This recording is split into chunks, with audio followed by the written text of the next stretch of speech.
आज मी निघालो मामाच्या एंगेजमेंटसाठी, पण सकाळचं धुकं पहा किती मस्त होतं। मग आम्ही सर्वांनी तयारी वगैरे करून गाडीत बसलो आणि मस्त डान्स केला। आबा तिकडून डान्स करत होते आणि मी पण डान्स करत होते डॉन गाण्यावर। मग डान्स करता करता आम्हाला लागली भूक, मग थोडाफार नाश्ता वगैरे केला। नाश्ता वगैरे झाल्यावर आम्ही पोचलो तर हॉटेलवर पोचल्यावर काय सर्वजण कोळाच झाले होते आणि नवरीची वाटच पाहत होते कधी येते। मग काय मी दादासोबत थोडीशी मस्ती वगैरे केली ना। आता तेवढ्यात आले आमचे मामी आल्यावर त्यांचा काहीतरी प्रोग्राम चालू होता रे बा तिकडे। आपण काय लक्ष देतो, आपण आपल्या खेंड्यात गुंग रे बा।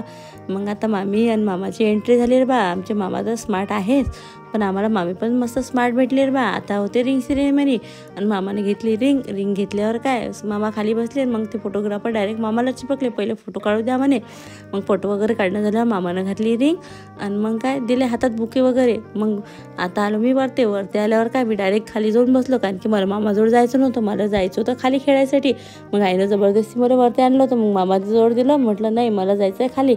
मग आलो मी खाली, दादासोबत थोडीफार मस्ती वगैरे केली आणि मस्ती वगैरे झाल्यावर मग काय ते बुके दिले होते ना, त्या बुकेमधले सर्व आम्ही गुलाबाचे फुलं वगैरे काढून टाकलं सर्वांनी। आणि त्या गुलाबाच्या फुलाचं काय केलं असेल पाहून घ्या, पूर्ण पाकळ्या करून टाकल्या रे बा। आता भेटूया आपण नेक्स्ट ब्लॉगमध्ये, चला बाय बाय।